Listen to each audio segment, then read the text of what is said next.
সম্মানিত দর্শক, সর্বভারতীয় সংবাদপত্র জগতের যে পাঠককুল, তাদের মধ্যে সবচেয়ে প্রভাবশালী যে দুটো পত্রিকা, সেই দুটো পত্রিকার মধ্যে একটি হলো দ্য ইন্ডিয়ান এক্সপ্রেস, আর একটা হলো দ্য হিন্দু।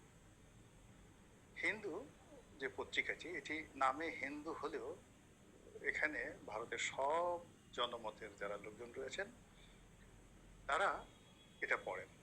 আর অন্যদিকে ইন্ডিয়ান এক্সপ্রেস যে পত্রিকাটি, এটি ভারতের সেই পত্রিকা যা কিনা আন্তর্জাতিক অঙ্গনে ভারতকে রিপ্রেজেন্ট করে। আজ যেভাবে নিউ ইয়র্ক টাইমসকে, ওয়াশিংটন পোস্টকে আমরা খুব গুরুত্ব দিই, কিংবা ধরুন ফরেস্টার্ন ইকোনমিক রিভিউ, লন্ডনের দ্য টেলিগ্রাফ, এই পত্রিকাগুলোর যে বা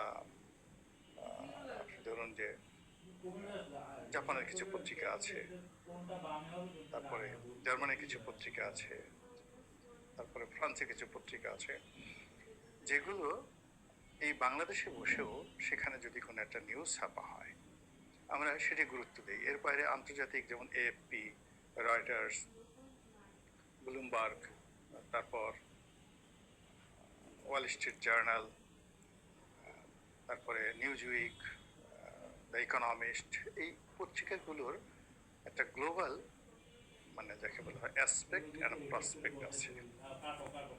তো এই প্রসপেক্ট এবং অ্যাসপেক্ট এর প্রেক্ষাপটে তারা করে কি, মানে যে জিনিসগুলো 2-3 বছর আগে, 5 বছর আগে এই পত্রিকাগুলো প্রেডিক্ট করে দেয় বা বলে দেয়, ওটাই পরবর্তীতে বাস্তবায়ন হয়ে যায়। যেমন ধরেন শেখ হাসিনার বাংলাদেশ থেকে চলে যাওয়ার পরে টাইম ম্যাগাজিন, বিখ্যাত টাইম ম্যাগাজিন একটা শিরোনাম করেছিল, মানে প্রচ্ছদ প্রতিবেদন করেছিল শেখ হাসিনাকে নিয়ে।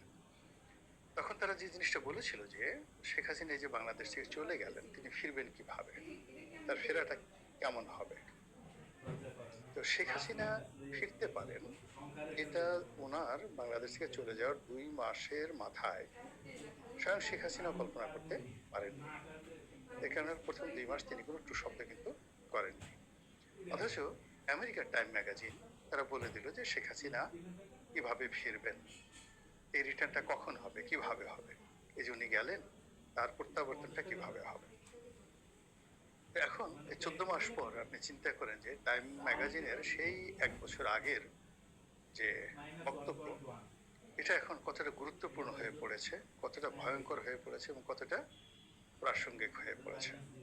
তো এইরকম পত্রপত্রিকাগুলোর মধ্যে ভারতের সবচেয়ে যে পত্রিকাটিকে ইন্টারন্যাশনালি অ্যাকসেপ্ট করা হয়, যেমন আমাদের দেশের প্রথম আলো বা ডেইলি স্টার, আমাদের এই মাতব্বরিক শুধু বাংলাদেশের মধ্যেই।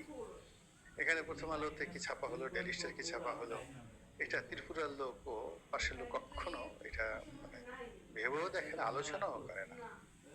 এগুলোকে মানে সংবাদপত্রের মান হিসেবে ঠিক ডেইলি স্টার এবং প্রথম আলোকে ভারত, পাকিস্তান কোনো